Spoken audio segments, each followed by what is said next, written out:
Okay, you guys really enjoyed the removed and unused content from FNAF 2, and a lot of people have been requesting I do a third one, so that's exactly what we're going to be doing today, ladies and gentlemen. So sit back, relax, grab yourself some popcorn, and let's dive in to the removed/unused content in Five Nights at Freddy's 3.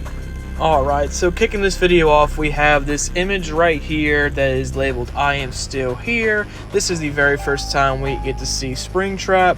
What is noticeable here is that he has a slightly different head shape as he did in the final game, as well as he is more blocked shape, is more bloodstained, and has more canine looking teeth than what he did in the final version of this game.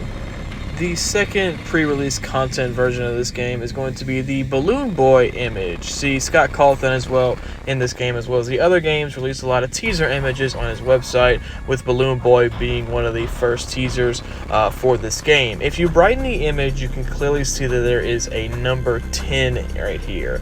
And that is the only image that has a number in it. And it was later revealed that Scott Cawthon was going to be releasing 10 images before the game's release to kind of tease the audience for what's ahead of them.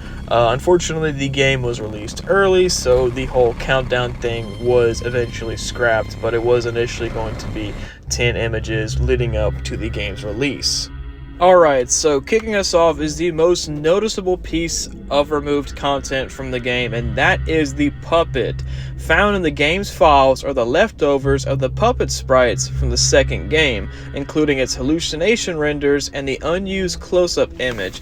The sprites can also be found in the Trolls game's file. As you can see here, the images shown right here, we can clearly tell that these are indeed the leftover sprites from the second Five Nights at Freddy's game. It is unclear on whether or not he wanted the puppet to be a burn victim as well as the other animatronics, or if he originally wanted to look exactly the same as what it did in the second one, but all we know was that this was scrapped from the game, and of course we get the noticeable burn puppet one that's the mainstay in this game.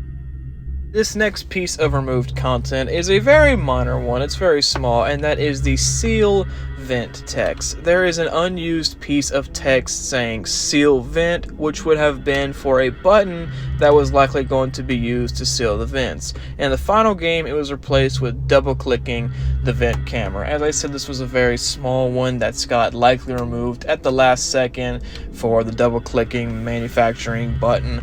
Personally, I rather the seal vent function, because first playing this game, it was kind of difficult to tell whether or not I had to click it twice or once, and the game really doesn't describe that one very well. This is one of my least favorite FNAF games in the franchise, so moving forward, just know that, but the seal vent was removed from the game upon its release. There is a removed table from the Save Them minigame. There is an unused table from the minigame titled Save Them. It's probably just a leftover. We can see right here that they have blue party hats, orange or yellow party hats, as long as red party hats mixed in there with it. There's not a lot of background or context revolving this one. I'm not really sure what Scott was thinking whenever he either put it in or removed it from the game. As I said before, this was a part of the Save Them minigame, so if you guys are familiar with that one, you know, recognize this was not in the game. Of course, this was a very minor one. If you look deep in the game's files, you will notice that there is a Seventh Night text. There is a text texture for the game's scrapped Seventh Night. Typically, Seventh Night amongst the other Five Nights at Freddy's game was labeled as Custom Night, and that likely was going to be the case here for this game. Instead, they ended up scrapping that idea, and I don't really think you even get anything for the Seventh Night, or I'm not very familiar if there even is a Seventh Night. It has been a minute since I've played this game, to tell you the truth, but I can show you right here that this was scrapped from the game.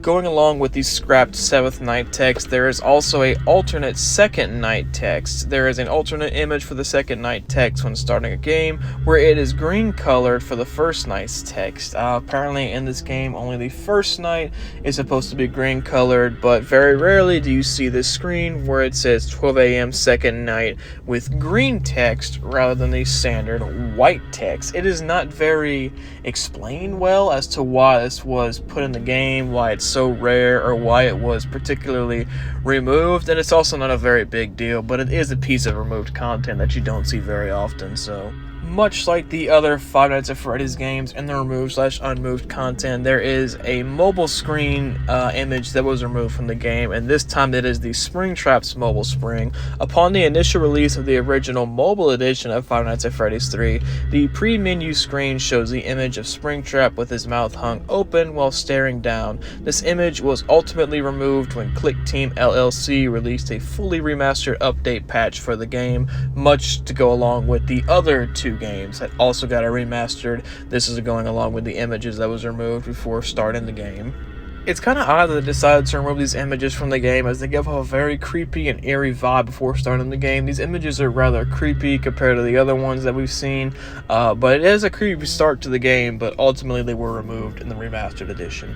Much like the other Five Nights at Freddy's games, there is the lives leftovers that can be found in the game's files. Much like in the second game, this game contains the leftovers of the first game's scrapped lives mechanic. There is a piece of text that says lives and a pixel stick figure with its arms outstretched. It is very unclear as to why these lives files are within, the second and the third game, comparing the fact that it was removed from the first game. But imagine having that and literally any of the FNAF games, how helpful that would be, especially this one, with the third one being one of the hardest in the franchise. It would be pretty nice to have a live structure. Similar to the other two Five Nights at Freddy's, there are demo leftovers that can be found within the game's files. Some leftovers from the demos are found in the full versions files. The demo exit text is taken from the extended edition of the second game's demo and eventually can be found within the Trolls version of the game's files.